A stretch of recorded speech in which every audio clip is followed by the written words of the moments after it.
నమస్కారం. దూరదర్శన్ యాదగిరి వార్తా ప్రసారానికి స్వాగతం. నేను శ్రీనివాస్ భోగిరెడ్డి. ముందుగా ముఖ్యాంశాలు.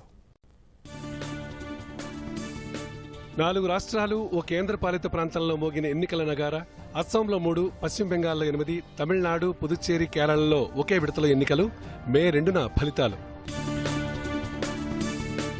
నూతన సంస్కరణలకు నాంది పలికిన కేంద్ర ఎన్నికల సంఘం ఆన్లైన్ ద్వారా నామినేషన్ దాఖలు చేసేందుకు అనుమతి. 80 ఏళ్లు పైబడిన వారు పోస్టల్ బ్యాలెట్ వినియోగించుకునే అవకాశం. బ్యాంకింగ్, ఆర్థిక రంగాల్లో ప్రైవేట్ రంగం భాగస్వామ్యం కావాలన్న ప్రధాని. ఆత్మనిర్భర్ భారత్కు చోదక శక్తులు, రైతులు, ఎంఎస్ఎంఈ, అంకుర పరిశ్రమలేనని వ్యాఖ్య. ఎమ్మెల్సీ ఎన్నికలపై సీఎం కేసీఆర్ సుదీర్ఘ సమీక్ష. జిల్లాల వారీగా మంత్రులకు బాధ్యతల అప్పగింత. 3వ విడత కోవిడ్ వ్యాక్సిన్ పంపిణీపై కేంద్రం సమీక్ష. ప్రైవేట్ ఆసుపత్రుల్లో కూడా టీకా వేసేందుకు ఏర్పాట్లు చేయాలని రాష్ట్రాలకు సూచన. కరోనా వ్యాప్తి పట్ల ప్రజలు అప్రమత్తంగా ఉండాలి. విధిగా మాస్క్ ధరించటం, ఇతరులతో మాట్లాడేటప్పుడు కనీసం 6 అడుగుల భౌతిక దూరం పాటించాలి. తరచూ చేతులు శుభ్రంగా కడుక్కోవటం, వైద్యులు సూచించిన విధంగా ముందస్తు జాగ్రత్త చర్యలు పాటించడం ద్వారా కరోనాను మనం నిరోధించవచ్చు. ఇక వివరాల్లోకి వెళితే, 4 రాష్ట్రాలతో పాటు ఓ కేంద్రపాలిత ప్రాంత శాసనసభ ఎన్నికలకు కేంద్ర ఎన్నికల సంఘం షెడ్యూల్ ప్రకటించింది. పశ్చిమ బెంగాల్, తమిళనాడు, కేరళ, అస్సాం, పుదుచ్చేరి రాష్ట్రాల ఎన్నికలకు సంబంధించిన వివరాలను సీఈసీ సునీల్ అరోరా ఈ సాయంత్రం ఢిల్లీలో మీడియా సమావేశంలో వెల్లడించారు. వీటితో పాటు 16 రాష్ట్రాల్లోని 34 శాసనసభ స్థానాలు, 2 లోక్సభ స్థానాల్లో ఉప ఎన్నికల కోసం ప్రత్యేకంగా నోటిఫికేషన్ విడుదల చేసింది. వివరాలు చూద్దాం. అస్సాం, పశ్చిమ బెంగాల్, కేరళ, తమిళనాడు, పుదుచ్చేరిలో ఎన్నికల నగారా మోగింది. అస్సాంలో 3 దశల్లో ఎన్నికలు జరుగుతాయి. మార్చి 27, ఏప్రిల్ 1, ఏప్రిల్ 6న పోలింగ్ నిర్వహించనున్నట్లు సీఈసీ సునీల్ అరోరా తెలిపారు. కేరళ, తమిళనాడు, పుదుచ్చేరిలో ఒకే విడతలో ఏప్రిల్ 6న ఎన్నికలు నిర్వహిస్తామన్నారు. అదే రోజున తమిళనాడు, కేరళలో ఖాళీగా ఉన్న 2 పార్లమెంటు స్థానాలకు కూడా ఉప ఎన్నికలు జరుగుతాయని అరోరా తెలిపారు. గతంలో 7 దశల్లో ఎన్నికలు జరిగిన పశ్చిమ బెంగాల్లో ఇప్పుడు 8 దశల్లో పోలింగ్ నిర్వహిస్తారు. మార్చి 27 నుండి ఏప్రిల్ 29 వరకు 8 విడతల్లో పోలింగ్ జరుగుతుంది. ఎన్నికల ఘట్టం ముగిసిన తర్వాత పోలింగ్ జరిగిన అన్ని ప్రాంతాల్లో మే 2వ తేదీన ఓట్ల లెక్కింపు చేపట్టి అదే రోజు ఫలితాలు విడుదల చేస్తామని సునీల్ అరోరా ప్రకటించారు. ఈసారి ఎన్నికల నిర్వహణలో పలు సంస్కరణలకు సీఈసీ నాంది పలికింది. ఆన్లైన్ ద్వారా నామినేషన్ వేసే అవకాశాన్ని కల్పించిన సీఈసీ చరిత్రలోనే తొలిసారిగా 80 ఏళ్లు పైబడిన వృద్ధులు పోస్టల్ బ్యాలెట్ ద్వారా ఓటు వేసే అవకాశాన్ని కల్పించింది. ఇంటింటి ఎన్నికల ప్రచారంలో అభ్యర్థితో పాటు 4 మాత్రమే అనుమతిస్తున్నట్లు తెలిపింది. ఇదే సమయంలో ఈ 4 రాష్ట్రాల్లో పోటీపడే అభ్యర్థుల ఎన్నికల ఖర్చును 30,80,000 రూపాయలకు పెంచింది. ఎన్నికలకు సంబంధించి ఎలాంటి ఫిర్యాదులనైనా సి విజిల్ యాప్ ద్వారా తెలియజేయవచ్చునని సీఈసీ తెలిపారు.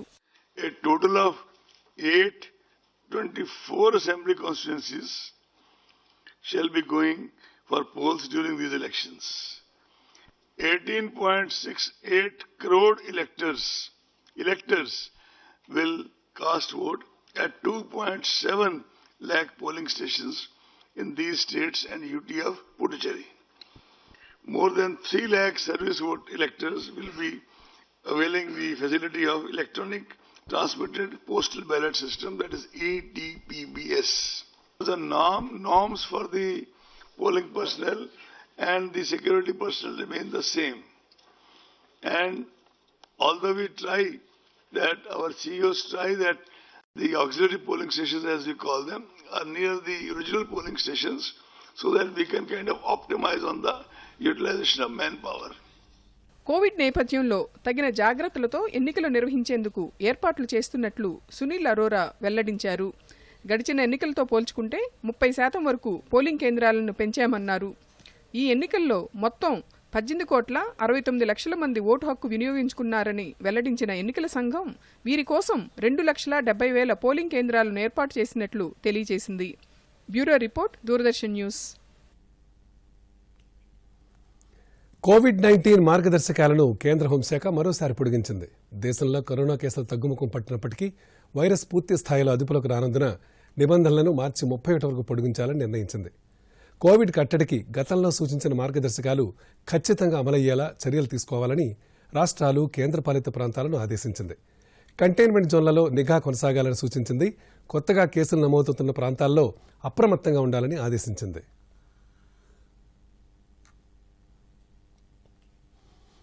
బ్యాంకింగ్, ఫైనాన్షియల్ రంగాల్లో ప్రైవేట్ రంగ భాగస్వామ్యం కావాలని ప్రధానమంత్రి నరేంద్ర మోదీ పిలుపునిచ్చారు.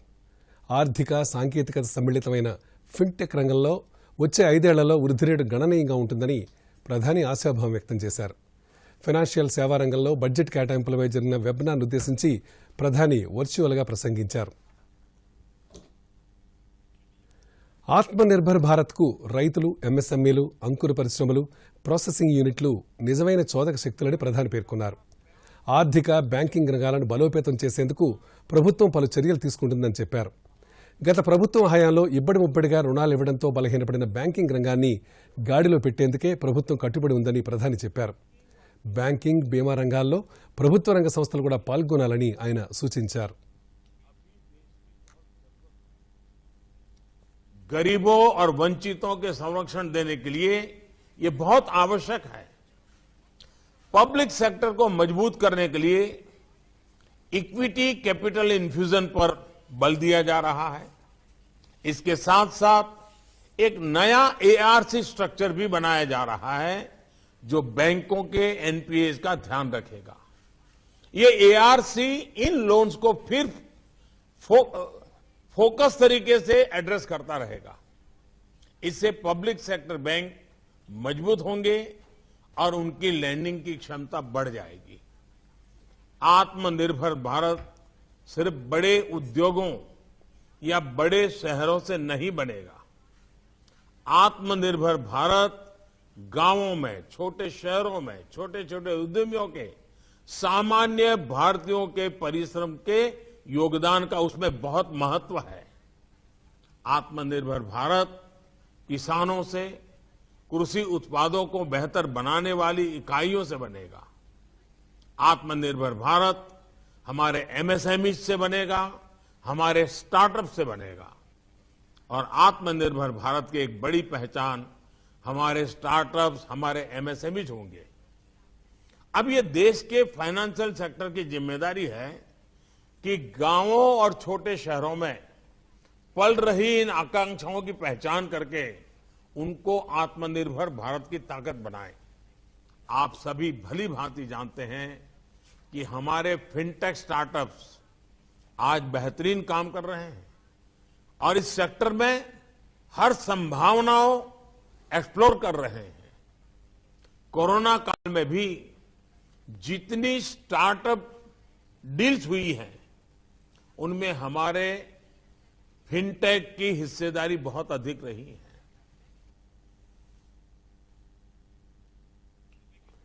ఎమ్మెల్సీ ఎన్నికల్లో విజయమే లక్ష్యంగా వ్యూహాత్మకంగా అడుగులు వేయాలని సీఎం కేసీఆర్ మంత్రులకు సూచించారు. అందుబాటులో ఉన్న మంత్రులతో భేటీ అయిన సీఎం ఎమ్మెల్సీ ఎన్నికలతో పాటు ఇతర అంశాలపై సుదీర్ఘంగా చర్చించారు. ఈ సందర్భంగా పలువురు మంత్రులకు ఎన్నికలకు సంబంధించిన కీలకమైన బాధ్యతలు అప్పగించారు. ఆర్థిక శాఖ మంత్రి హరీష్ రావుకు ఉమ్మడి రంగారెడ్డి జిల్లా, శాసనసభ వ్యవహారాల మంత్రి వేముల ప్రశాంత్ రెడ్డికి ఉమ్మడి మహబూబ్నగర్ జిల్లా, మరో మంత్రి గంగుల కమలాకర్కు హైదరాబాద్ జిల్లా పర్యవేక్షణ బాధ్యతలు అప్పగించారు. పార్టీ శ్రేణులను సమన్వయం చేసుకుంటూ పార్టీ అభ్యర్థి సురభి వాణీదేవి విజయానికి పాటుపడాలని సూచించారు. మరోవైపు పట్టభద్రుల ఎమ్మెల్సీ ఎన్నికల నామినేషన్ల ఉపసంహరణ చివరి రోజు 6 మంది నామినేషన్లు ఉపసంహరించుకున్నారు. ఇందులో ఉమ్మడి హైదరాబాద్, రంగారెడ్డి, మహబూబ్నగర్ జిల్లాల నుంచి బరిలోకి దిగిన 3 తమ నామినేషన్లు ఉపసంహరించుకున్నారు.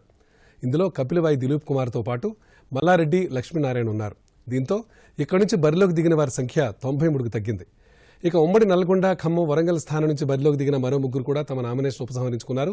దీంతో ఇక్కడ 71 మంది బరిలో మిగిలారు. రాష్ట్రంలో ప్రభుత్వ ఉద్యోగాల భర్తీ విషయంలో తెలంగాణ పబ్లిక్ సర్వీస్ కమిషన్ ఇస్తున్న ప్రకటనలకు ప్రభుత్వం చెబుతున్న మాటలకు పొంతన లేదని బీజేపీ జాతీయ ఉపాధ్యక్షురాలు డీకే అరుణ ఆరోపించారు. ఇప్పటి వరకు 32,000 ఉద్యోగాలు భర్తీ చేశామని టీఎస్పీఎస్సీ చెబుతుంటే ప్రభుత్వం మాత్రం 132,000 ఖాళీలు భర్తీ చేసినట్టు చెబుతోందన్నారు. వివిధ విభాగాల్లో ఖాళీలకు మంత్రి కేటీఆర్ ప్రకటించిన లెక్కలకు ఏమాత్రం పొంతం లేదన్నారు.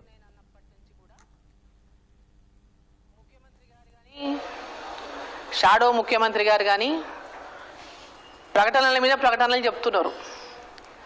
ఇన్ని లక్షల ఉద్యోగాలు నింపినాము, అన్ని లక్షల ఉద్యోగాలు నింపినాము, ప్రైవేట్లో నింపిన ఉద్యోగాలు మావే, పబ్లిక్ సెక్టర్లో నింపిన ఉద్యోగాలు మావే. ఎక్కడ ఎవరికి ఉద్యోగం వచ్చినా మేమే ఇచ్చినటువంటి పరిస్థితికి వచ్చిన తండ్రి కొడుకులు. మరి 7 సంవత్సరాల్లో వాళ్ళు ఇచ్చినటువంటి ఇప్పుడు ఆయన ముఖ్యమంత్రి గారు తనయుడు షాడో ముఖ్యమంత్రి చెప్పిన లెక్కనే 1,32,000. ఆయనే చెప్తున్నాడు 1,32,000 అని. ఆ 1,32,000 టీఎస్పీఎస్ నుంచి చేయించినవి కేవలం 32,000 మాత్రమే. మరి గంటా చక్రపాణి గారు పబ్లిక్ సర్వీస్ కమిషన్ చైర్మన్గా వారు 32,000 ఉద్యోగాలను భర్తీ చేశామని వారు చెప్తున్నారు. ఈయనేమో 1,32,000 భర్తీ చేసిన అని చెప్తున్నాడు. ఇంతకు పబ్లిక్ సర్వీస్ కమిషన్ నడుపుతున్నది కేటీఆర్ గారా లేదా చక్రపాణి గారా? దాంట్లో ఎంతమందికి ప్రభుత్వం నియామకాలు చేపట్టిందని చెప్పేటటువంటి ఆ యొక్క రిపోర్ట్ ఇచ్చినటువంటి గంటా చక్రపాణి గారు చెప్పింది అబద్ధమా లేదా ఈరోజు కేటీఆర్ గారు చెప్తున్నటువంటి మాట అబద్ధమా? కాగా బీజేపీ ఉపాధ్యక్షురాలు డీకే అరుణ ఆరోపణలను ఎమ్మెల్యే బాల్క సుమన్ ఖండించారు. గడిచిన 6 ఏళ్లలో టీఆర్ఎస్ ప్రభుత్వం 1,00,000కు పైగా ఉద్యోగాలు కల్పించిందన్నారు. 899 ఉద్యోగాల భర్తీ ప్రక్రియకు సంబంధించి ఏ శాఖల పరిధిలో ఎన్ని ఉద్యోగాలు భర్తీ చేస్తామో వారు చాలా క్లియర్ గా ఈ లేఖలో చెప్పడం జరిగింది. దీంట్లో ఏమైనా తప్పులు ఉంటే ప్రతిపక్షాల వాళ్ళు మాట్లాడితే ఏమైనా అర్థం ఉంటుంది. కానీ ఈ విషయాన్ని వదిలిపెట్టి వాళ్ళు ఎంత దుర్మార్గంగా మాట్లాడుతున్నారంటే మొత్తం వాళ్ళు పరిపాలిస్తున్నటువంటి రాష్ట్రాల్లో కానీ గతంలో వాళ్ళు ఈ ఉమ్మడి ఆంధ్రప్రదేశ్ రాష్ట్రంగా ఉన్నప్పుడు పరిపాలించినటువంటి సందర్భంలో కానీ లక్షల్లో వాళ్ళు ఏదో ఉద్యోగాలు ఇచ్చినట్టు, ఇప్పుడు ఇతర రాష్ట్రాల్లో ఏదో లక్షల్లో ఉద్యోగాలు ఇస్తున్నట్టు, తెలంగాణ రాష్ట్ర ప్రభుత్వం ఏదో ఇస్తలేదని చెప్పి భ్రమ కల్పించేటటువంటి ప్రయత్నం చేస్తూ ఉన్నారు. అంటే ఇవాళ భారతీయ జనతా పార్టీ నేతృత్వంలోని రాష్ట్ర ప్రభుత్వాల కంటే కూడా తెలంగాణ రాష్ట్ర ప్రభుత్వం మా స్టేట్ పబ్లిక్ సర్వీస్ కమిషన్ ద్వారా ఎక్కువ ఉద్యోగాలు ఇచ్చినామనేటటువంటి విషయాన్ని స్పష్టంగా నేను గుర్తు చేస్తూ ఉన్నా. ఒకవైపు వాస్తవ పరిస్థితులు ఇట్లుంటే ఇవాళ భారతీయ జనతా పార్టీ అంటే బట్టేబాజ్ జూటేబాజ్ పార్టీగా ఇవాళ దేశంలో మిగిలిపోయింది. రాజకీయ ప్రయోజనాల కోసమే పట్టభద్రుల ఎమ్మెల్సీ ఎన్నికల్లో మాజీ ప్రధాని పివి నరసింహరావు కుమార్తె సురభి వాణీదేవికి సీఎం కేసీఆర్ టికెట్ ఇచ్చారని బీజేపీ రాష్ట్ర అధ్యక్షుడు బండి సంజయ్ ఆరోపించారు. ప్రభుత్వ వ్యతిరేక ఓటు చీలిపోయేలా సీఎం కేసీఆర్ చేస్తున్న ప్రయత్నాలు ఎదుర్కోవడానికి టీఆర్ఎస్ వ్యతిరేక పక్షాలని ఏకం కావాలని ఆయన పిలుపునిచ్చారు. ఉమ్మడి రంగారెడ్డి, హైదరాబాద్, మహబూబ్నగర్ జిల్లాల పట్టభద్రుల స్థానం నుంచి బరిలోకి దిగిన కపిలవాయి దిలీప్ కుమార్ బీజేపీలో చేరిన సందర్భంగా బండి సంజయ్ ఈ వ్యాఖ్యలు చేశారు. ముఖ్యమంత్రి యొక్క అవినీతికి వ్యతిరేకంగా, ఈ గడిల పాలనకు వ్యతిరేకంగా, ఈ కుటుంబ పాలనకు వ్యతిరేకంగా, ఈ నిజాం పాలనకు వ్యతిరేకంగా ప్రజలు తీర్పు ఇవ్వాలంటే దాని ప్రత్యామ్నాయం ఏదో ఆలోచించుకోవాలని చెప్పి అనుకున్న తర్వాత మరొక పెద్ద మనసుతో ఆలోచించి ఎట్టి మాత్రం నా ఆలోచన అదే, మీ ఆలోచన కాబట్టి అందరం కలిసికట్టుగా వేద్దాం. మరి జాతీయ పార్టీ భారతీయ జనతా పార్టీ ఇంత గతంలో పనిచేసిన పార్టీలో సిద్ధాంతాల ముఖ్యము, మోడీ గారి నాయకత్వం నాకు ముఖ్యము. కాబట్టి నేనే విరమించుకుంటా. నాకు కావాల్సినటువంటి ఆలోచన ఒకటే, ఈ రాష్ట్ర ముఖ్యమంత్రి గుండెపాఠం చెప్పాలని ఆలోచన కాబట్టి తప్పకుండా నేను మీ సలహా మేరకు, మీ కోరిక మేరకు నేను తప్పకుండా నేను విరమించుకుంటా అని చెప్పి వారి పెద్ద మనసుతో రావడం నిజంగా చాలా సంతోషం. మరి ఇతర అభ్యర్థులకు విజ్ఞప్తి చేస్తున్నాం, ఓటర్ భాష అందరూ విజ్ఞప్తి చేస్తున్నాను. ఈ ఎన్నికలు చాలా ప్రతిష్టాత్మకం. దుబ్బాకలో, జిహెచ్ఎంసీలో ప్రజలు టీఆర్ఎస్ పార్టీని దెబ్బకొట్టిన తర్వాత దాని నుంచి కోలుకోలేని పరిస్థితి రాష్ట్ర ముఖ్యమంత్రికి ఉన్నది. ఇదంతా మేధావి వర్గం ఓటేసి ఎన్నికలు ఇవందరూ కూడా. మళ్ళా తిరిగి మేధావి వర్గం పొరపాటు చేస్తే ఇక తెలంగాణ రాష్ట్రాన్ని ఎవరు కాపాడలేరు. ఇక ఈ నెల 27వ తేదీ నుంచి దేశవ్యాప్తంగా టాయ్ ఫెయిర్ ప్రారంభం కానుంది. టాయ్ ఫెయిర్ సంబంధించిన వివరాలను ఇప్పుడు మనం చూద్దాం. हमारे देश में लोकल खिलौनों की बहुत समृद्ध परंपरा रही है. ప్రధాని యొక్క ప్రకటన భారతదేశ బొమ్మల పరిశ్రమకు తోడ్పడడానికి భారత ప్రభుత్వం మొట్టమొదటిసారిగా ద ఇండియా టాయ్ ఫెయిర్ ని నిర్వహిస్తోంది. ఇక్కడ మీరు అనేక రకాల fun toys, science toys, modern toys, local toys, educational toys మరియు మోడర్న్ ఎలక్ట్రానిక్ టాయ్స్ ని చూడొచ్చు. టాయ్స్ ని ఎలా తయారు చేయాలో నిపుణుల దగ్గర నేర్చుకోండి. మీ పిల్లల విద్యలో ఇది ముఖ్యమైన భాగం. మీ పిల్లలకు పరిచయం చేయండి. ఆనందకరమైన అభ్యాస భావనలకు వెబినార్లు మరియు సెమినార్లకు హాజరవ్వండి మరియు ప్రతి వయస్సు గల వారికి బొమ్మల అవసరాలు ఉంది అని అర్థం చేసుకోండి. Global investors, exports, industry leaders, MSMEs, SMES మరియు స్థానిక పరిశ్రమలకు మెగా ఫెయిర్ ఉన్నాయి. ఈ వర్చువల్ ప్లాట్ఫామ్లో భారతదేశంలో 1000కి పైగా కంపెనీలున్నాయి మరియు ఇక్కడ నైపుణ్యం కలిగిన కళాకారులు వారి కళను ప్రదర్శిస్తారు. ప్రపంచానికి వారి ప్రత్యేక ప్రతిభను వారసత్వంగా తీసుకున్నారు. 7 లక్షల కోట్లతో గ్లోబల్ టాయ్ ట్రేడ్లో రాబోయే సంవత్సరాల్లో భారత ప్రభుత్వం యొక్క సహకారంతో భారతీయ పారిశ్రామికవేత్తలతో మరియు నైపుణ్యం కలిగిన వారితో $400 మిలియన్ బొమ్మల వ్యాపారాన్ని ప్రారంభించగలుగుతారు. ప్రధానమంత్రి యొక్క స్వావలంబన యొక్క కలను ఇప్పుడు మనమందరం కలిసి నెరవేరుస్తాము.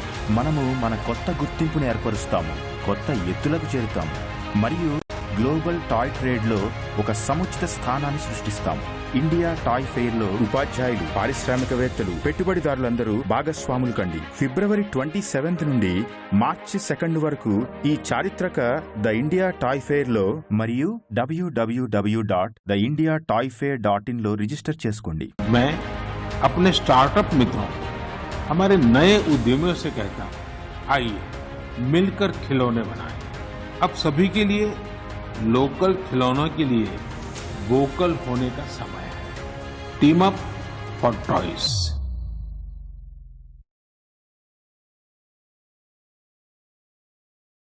పెంచేందుకు కేంద్ర ప్రభుత్వం రేపటి నుంచి ఇండియా టాయ్ ఫెయిర్ నిర్వహిస్తోంది. ఈ ప్రదర్శన వల్ల చేతి వృత్తుల వారు తయారు చేసే బొమ్మలకు గిరాకీ పెరుగుతుందని జనగాం జిల్లా చేరియాల కేంద్రానికి చెందిన పలువురు కళాకారులు హర్షం వ్యక్తం చేస్తున్నారు. దీనిపై దూరదర్శన్ అందిస్తున్న ప్రత్యేక కథనం ఇప్పుడు మనం చూద్దాం.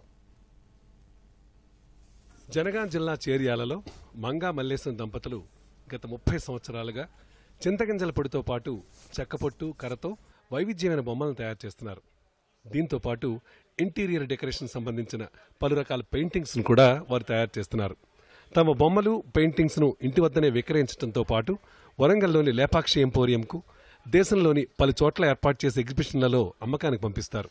ఈ సందర్భంగా పసుల మంగ మాట్లాడుతూ గత 30 సంవత్సరాలుగా చింతగింజల పొడిని ఉడికించి అందులో చెక్కపొట్టును కలిపి వాటి ద్వారా వివిధ ఆకృతులలో బొమ్మలను తయారు చేస్తున్నట్టు దూరదర్శన్ తెలిపారు. మేము 30 ఏళ్ల నుండి తయారు చేస్తున్నాం బొమ్మలు. చింతగింజల పిండి కర్రపొట్టుతో తయారు చేస్తాము. యాదవుల కథలు చెప్పేది మంద ఇచ్చేవాళ్ళని చెప్తారు. 52 బొమ్మలు అవి తయారు చేస్తాం. మళ్ళీ చేరియాల బొమ్మలు అంటారు, చేరియాల పెయింటింగ్స్ అంటారు. 3 ఉంటాయి చేరియాల్లో, అవి తయారు చేస్తాం. అంటే మాకు ఖర్చు తక్కువనే ఉంటుంది కానీ శ్రమ ఎక్కువ ఉంటుంది. మార్కెటింగ్ ఒకటి లేదు మాకు. అంటే ఒక రోజుకు మాస్కులు అయితే ఒక 10 మెత్తుతాం, కానీ ప్రాసెస్ ఉంటుంది. అవి తయారు చేయడానికి ఒక వారం పడుతుంది. బొమ్మలు అయితే ఇంకెక్కువ ప్రాసెసింగ్ ఉంటుంది. ఒక 10 బొమ్మలు చేయాలంటే 10 రోజులు పడుతుంది. అవి చేతి వృత్తుల శిక్షణలో భాగంగా బొమ్మలు, పెయింటింగ్ లో శిక్షణ తీసుకుంటున్నట్టు సునీత తెలిపారు. మాకు ట్రైనింగ్ కరోనా స్టార్ట్ అప్పుడు ముందు అయింది 2 నెలలు. అది నేర్చుకున్నాం. అప్పుడు కూడా కొంత గొప్ప నేర్చుకున్నాము స్టార్టింగ్లో. మళ్ళీ లాక్డౌన్ చేయంగా మళ్ళీ కొద్దిగా మర్చిపోయినట్టు అయిపోయినాము. మళ్ళీ ఇప్పుడు స్టార్ట్ అయ్యి 10 రోజులు అవుతుంది. మళ్ళీ చేస్తున్నాము. అప్పటికిప్పటికి బెటర్ అయినాము. మరో చేతివృత్తి కళాకారుడు రాజు మాట్లాడుతూ ప్రధానమంత్రి Narendra Modi vocal for local నినాదంతో స్థానిక వస్తువులకు ఇప్పుడు మంచి ఆదరణ లభిస్తుందన్నారు. టాయ్ ఫెయిర్ తో దేశీయ బొమ్మలకు గిరాకీ పెరుగుతోందని సంతోషం వ్యక్తం చేశారు. डेली 3-4 घंटे इधर हैंडीक्राफ्ट्स के लिए इसके ऊपर काम करता हूँ. हमारे साथ मेरा टीममेट्स भी है. डेली सब थोड़ा लोग नए लोग सीख रहे हैं, हम पुराने लोग डिफरेंट अभी हैंडीक्राफ्ट इसको हम कर रहे हैं और इसका दूसरा जगह में जाके भी बेच कर रहे हैं. अभी कभी एग्जीबिशन चल रहे हैं, उधर भी जाके उधर भी एग्जीबिशन में भी हमारा स्टॉल्स रहता, उधर भी एग्जीबिशन में हम ब्यूरो रिपोर्ट, दूरदर्शन न्यूज. రాష్ట్రంలో జీఎస్టీ వసూళ్లలో లక్ష్యాలను సాధించేందుకు కేంద్ర రాష్ట్ర ప్రభుత్వాల అధికారులు సమన్వయంతో పనిచేయాలని ప్రభుత్వ ప్రధాన కార్యదర్శి సోమేష్ కుమార్ సూచించారు. ఈ అంశంపై ఈరోజు బీఆర్కేఆర్ భవన్లో జరిగిన సమన్వయ సమావేశంలో సోమేష్ కుమార్ మాట్లాడుతూ రాష్ట్రంలో పన్ను వసూళ్లకు సంబంధించి ఏర్పాటైన ప్రత్యేక కమిటీలు రెవెన్యూ డ్రైవ్లు నిర్వహిస్తున్నాయని తెలిపారు. మరింత సమన్వయం, పన్ను వసూళ్ల పురోగతిని సమీక్షించేందుకు ప్రతివారం సమన్వయ సమావేశాలు నిర్వహించాలని సీఎస్ సూచించారు.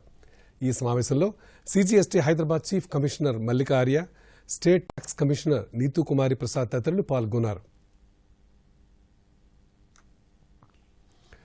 ములుగు జిల్లా మేడారంలో జరుగుతున్న సమ్మక్క సారలమ్మ మినీ జాతర సందర్భంగా వేలాది మంది భక్తులు వనదేవతలు దర్శించుకున్నారు. నిలువెత్తు బంగారం సమర్పించి అమ్మవారికి మొక్కులు తీర్చుకున్నారు. వివిధ రాష్ట్రాల నుంచి భారీగా తరలివచ్చిన భక్తులు ముందుగా జంపన్న వాగులో పుణ్యస్థానాలు ఆచరించి అమ్మవార్లను దర్శించుకున్నారు. ఈ సందర్భంగా పలువురు భక్తులు దూరదర్శన్తో మాట్లాడుతూ 2 ఏళ్లకు ఒకసారి జరిగే మహాజాతరతో పాటు మినీ జాతరకు కూడా తాము హాజరై మొక్కులు తీర్చుకుంటామని చెప్పారు.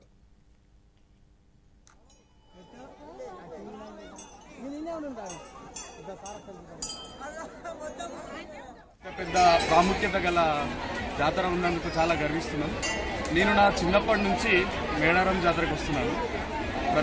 ప్రతి 2 సంవత్సరాలకు ఒకసారి జరిగే జాతరకి మేము కుటుంబ సమేతంగా అటెండ్ అవుతాం. చాలా నమ్మకం గల అంటే చాలా పవర్ఫుల్ దేవత అని మేము చిన్నప్పటి నుంచి అంటే మా తాతల ముత్తాతల కాడ నుంచి మేము రావడం జరుగుతుంది. సో అట్లా మాకు మా పూర్వీకుల కాడ నుంచి తెలుసు కాబట్టి చాలా మహిమల గల తల్లులు అని చెప్పి మాకు తెలుసు. సో మేము ప్రతిసారి వస్తాం. అట్లనే ఈసారి అంటే మినీ మేడారం కూడా జరపడం జరుగుతుంది. ఎప్పుడైనా మాకు వచ్చినప్పుడు ఇక్కడ మంచి సంతోషం అనిపిస్తుంది.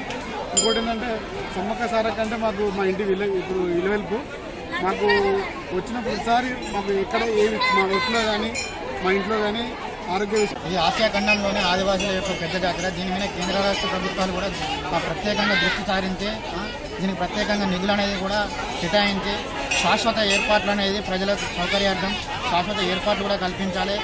అదేవిధంగా కేంద్ర ప్రభుత్వం కూడా దీనికి జాతీయ హోదాగా జాతీయ పండుగగా గుర్తించి ఆదివాసుల యొక్క జాతీయ దినాన్ని మెదక్ జిల్లా కేంద్రంలో గొర్రెల కాపరుల ఆధ్వర్యంలో జరిగిన రణభేరీ సమావేశానికి ముఖ్య అతిథులుగా బీజేపీ ఓబీసీ జాతీయ అధ్యక్షుడు doctor K Lakshman, Dubbak MLA Raghunandan Rao హాజరయ్యారు. ఈ సందర్భంగా లక్ష్మణ్ మాట్లాడుతూ బీసీలందరూ ఐక్యతతో రాజ్యాధికారం సాధించాలని పిలుపునిచ్చారు. గొర్రెల కాపర్ల కోసం కేంద్రం 4 ఏళ్ల క్రితం మంజూరు చేసిన నిధుల్ని తెలంగాణ ప్రభుత్వం మళ్లించిందని ఆరోపించారు. అనంతరం కలెక్టర్కు వినతిపత్రం సమర్పించేందుకు వెళ్తున్న బీజేపీ నాయకులను పోలీసులు అరెస్ట్ చేశారు.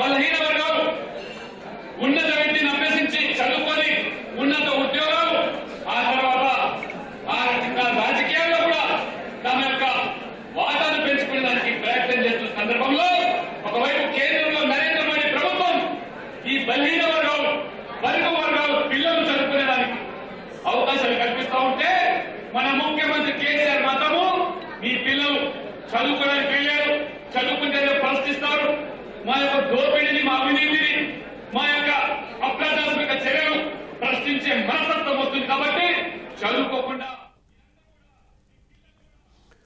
పురుగు మందులు రసాయన ఎరువుల వాడకంతో సాగు వ్యయం ఏటికేడు పెరుగుతున్న సమయంలో అన్నదాతలు సేంద్రియ వ్యవసాయం వైపు ఆసక్తి చూపడం శుభపరిణామమని రాష్ట్రీయ స్వయం సేవక్ సంఘ్ అధ్యక్షుడు మోహన్ భగత్ అన్నారు.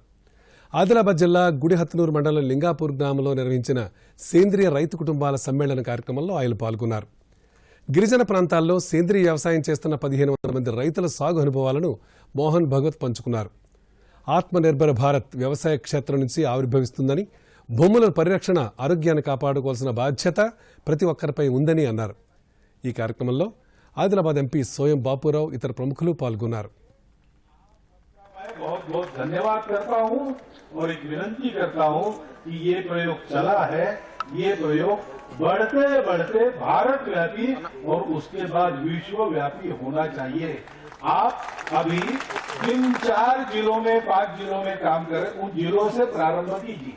उस जिले में गांवों की संख्या बढ़े, धीरे धीरे आगे बढ़े और सर्वत्र जैविक खेती चले, धरा अमृत युक्त हो, विष मुक्त होकर और लोगों का स्वभाव भी कट्टरता के भय से, शत्रुता के विष से मुक्त होकर साम्य, समानत्व, अपनत्व के अमृत से पूरा भर जाए.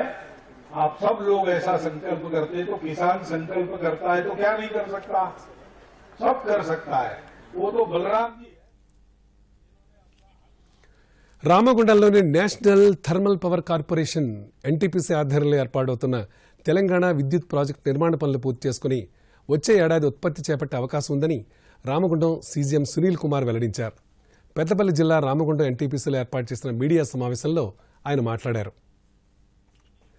రామగుండంలో 800 మెగావాట్ల విద్యుత్ ప్రాజెక్టు నిర్మాణ పనులు కరోనా కారణంగా నిలిచిపోవడంతో జాప్యం జరిగిందని చెప్పారు.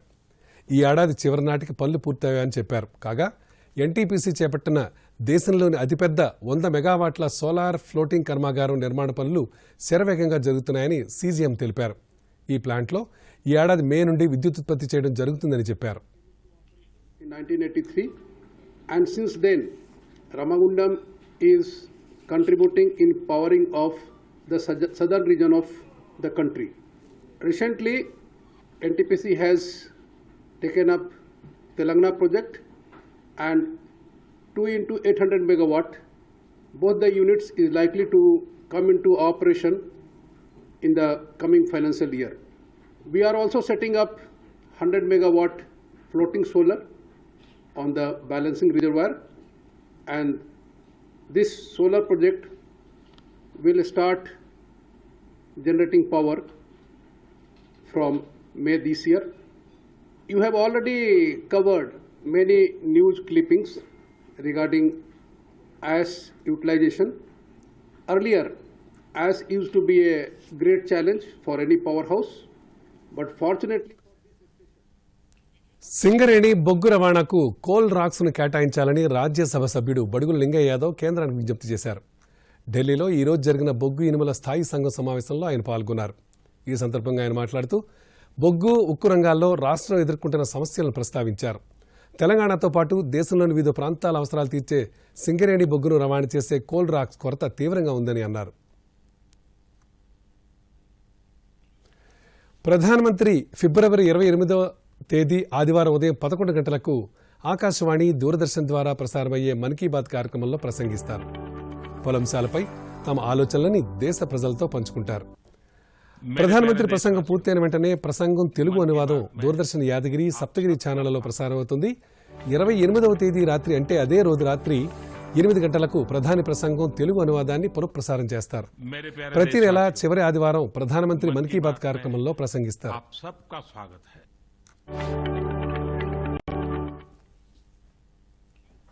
దేశంలో 3వ విడత కోవిడ్ వ్యాక్సిన్ పంపిణీని మార్చి 1 నుంచి ప్రారంభించాలని కేంద్రం నిర్ణయించింది. 60 ఏళ్లు పైబడిన వారికి, 45 ఏళ్లు దాటి దీర్ఘకాలిక అనారోగ్య సమస్యలు ఉన్నవారికి ఈ విడతలో టీకా వేస్తారు. ఇందుకు సంబంధించిన ఏర్పాట్లపై కేంద్ర ఆరోగ్య కార్యదర్శి రాజేష్ భూషణ్ ఈరోజు అన్ని రాష్ట్రాలు, కేంద్రపాలిత ప్రాంతాల ఆరోగ్య కార్యదర్శులతో వీడియో కాన్ఫరెన్స్ నిర్వహించారు. ప్రభుత్వ వ్యాక్సినేషన్ కేంద్రాల్లో వ్యాక్సిన్ ఉచితంగా పంపిణీ చేస్తారు. కేంద్రం నిర్దేశించిన రుసుమును చెల్లించి ప్రైవేట్ ఆసుపత్రుల్లో కూడా టీకా వేయించుకోవచ్చు. వ్యాక్సిన్ పంపిణీకి ప్రైవేట్ ఆసుపత్రుల్లో సరైన ఏర్పాట్లు ఉండేలా చూడాలని రాజేష్ భూషణ్ సూచించారు. వ్యాక్సిన్ వేయించుకునేవారు ముందుగా కోవిన్ పోర్టల్ లేదా ఆరోగ్య సేతులో తమ వివరాలు నమోదు చేసి అపాయింట్మెంట్ తీసుకున్న తర్వాత తమకు నచ్చిన వ్యాక్సిన్ కేంద్రంలో టీకా వేయించుకోవచ్చని తెలిపారు. వ్యాక్సిన్ వేయించుకునేందుకు తప్పనిసరిగా ఏదైనా గుర్తింపు కార్డు కానీ, అనారోగ్య సమస్యలున్న వారు వైద్యుని దగ్గర నుంచి సర్టిఫికేట్ కానీ తీసుకువెళ్లాలని ఆయన అన్నారు. 40 మంది సిఆర్పీఎఫ్ జవాన్లను పట్టనబెట్టుకున్న పుల్వామా ఉగ్రదాడికి ప్రతీకారంగా భారత్ బాలాకోట్లోని ఉగ్రస్థావరంపై చేసిన దాడికి నేటికి 2 సంవత్సరాలు పూర్తయ్యాయి. 2019 ఫిబ్రవరి 26న భారత్ మిరాజ్ 2000 ఫైటర్ జెట్స్ ఎల్ఓసిని దాటుకుని పాకిస్తాన్ బాలాకోట్లోని జైషే మహమ్మద్ టెర్రర్ క్యాంపై దాడి చేశాయి. ఈ సందర్భంగా కేంద్ర హోంమంత్రి అమిత్ షా పుల్వామా దాడిలో అమరులైన జవాన్లకు ట్విట్టర్ ద్వారా నివాళులర్పించారు. బాలాకోట్ దాడి ద్వారా భారత వైమానిక దళం సత్తా ప్రపంచానికి తెలిసిందని అన్నారు. పుల్వామా అమరవీరులకు రక్షణ శాఖ మంత్రి రాజ్నాథ్ సింగ్ నివాళులర్పించారు. బాలాకోట్ దాడితో సత్తా చాటిన భారత వాయుసేనకు సెల్యూట్ చేశారు. ఈ దాడి ద్వారా ఉగ్రవాదంపై భారత వైఖరి ప్రపంచానికి తెలిసిందని ట్వీట్ ద్వారా వెల్లడించారు. జమ్మూ కాశ్మీర్లోని గుల్మార్గ్లో ఖేలో ఇండియా శీతాకాల క్రీడలు ప్రారంభమయ్యాయి. ఈ క్రీడలను వీడియో కాన్ఫరెన్స్ ద్వారా ప్రధాని నరేంద్ర మోదీ ప్రారంభించారు. ఆటలు కేవలం టైంపాస్కో లేక హాబీకి మాత్రమే పరిమితం కాదని ప్రధాని మోదీ చెప్పారు. ఆటల ద్వారా టీమ్ స్పిరిట్తో పాటు అనేక నైపుణ్యాలను పెంపొందించుకోవచ్చని పేర్కొన్నారు. ఆటగాళ్ల జీవన విధానాన్ని ఆటలు పూర్తిగా మార్చేస్తాయని చెప్పారు. ఖేలో ఇండియా జాతీయ పోటీల ప్రారంభం సందర్భంగా ప్రధాని నరేంద్ర మోదీ ప్రారంభోపన్యాసం చేశారు. ఈ పోటీలు మార్చి 2 వరకు జరగనున్నాయి. Jammu Kashmir sports council, Jammu Kashmir winter games association సహకారంతో ఈ కార్యక్రమాన్ని కేంద్ర యువజన వ్యవహారాల శాఖ ఆధ్వర్యంలో జరుగుతున్నాయి. Alpine skiing, nordic ski, snowboarding, ski పర్వతారోహణ, ice hockey, ice skating, ice stock మొదలైనవి పోటీలు నిర్వహించనున్నారు. 27 రాష్ట్రాలు, కేంద్రపాలిత ప్రాంతాల నుంచి క్రీడాకారులు ఇందులో పాల్గొంటున్నారు. और देश भर से आए सभी खिलाड़ियों को बहुत बहुत शुभकामनाएं देता हूं. खेलो इंडिया विंटर गेम्स का अनुभव विंटर ओलंपिक्स के पोडियम पर भारत के गौरव को बढ़ाने में बहुत काम आएगा. ఇక మరోసారి ముఖ్యాంశాలతో ఈ వార్తలు ముగిద్దాం. నమస్కారం. దూరదర్శన్ యాదగిరి వార్తలను ఇప్పుడు సోషల్ మీడియాలో కూడా చూడవచ్చు. యూట్యూబ్ అయితే డీడీ న్యూస్ తెలంగాణ, ట్విట్టర్ అయితే DD news Telangana @DD Yadagiri news, మరి ఫేస్బుక్ అయితే డీడీ న్యూస్ తెలంగాణలో చూసి సబ్స్క్రైబ్ చేసి లైక్ చేయండి, షేర్ చేయండి. 4 రాష్ట్రాలు, ఓ కేంద్రపాలిత ప్రాంతంలో మోగిన ఎన్నికల నగారా. అస్సాంలో 3, పశ్చిమ బెంగాల్లో 8, తమిళనాడు, పుదుచ్చేరి, కేరళలో ఒకే విడతలో ఎన్నికలు. మే 2న ఫలితాలు. నూతన సంస్కరణలకు నాంది పలికిన కేంద్ర ఎన్నికల సంఘం ఆన్లైన్ ద్వారా నామినేషన్ దాఖలు చేసేందుకు అనుమతి. 80 ఏళ్లు పైబడిన వారు పోస్టల్ బ్యాలెట్ వినియోగించుకునే అవకాశం. బ్యాంకింగ్, ఆర్థిక రంగాల్లో ప్రైవేట్ రంగం భాగస్వామ్యం కావాలన్న ప్రధాని. ఆత్మనిర్భర్ భారత్కు చోదక శక్తులు, రైతులు, ఎంఎస్ఎంఈ, అంకుర పరిశ్రమలేనని వ్యాఖ్య. ఎమ్మెల్సీ ఎన్నికలపై సీఎం కేసీఆర్ సుదీర్ఘ సమీక్ష. జిల్లాల వారీగా మంత్రులకు బాధ్యతల అప్పగింత. 3వ విడత కోవిడ్ వ్యాక్సిన్ పంపిణీపై కేంద్రం సమీక్ష. ప్రైవేట్ ఆసుపత్రుల్లో కూడా టీకా వేసేందుకు ఏర్పాట్లు చేయాలని రాష్ట్రాలకు సూచన.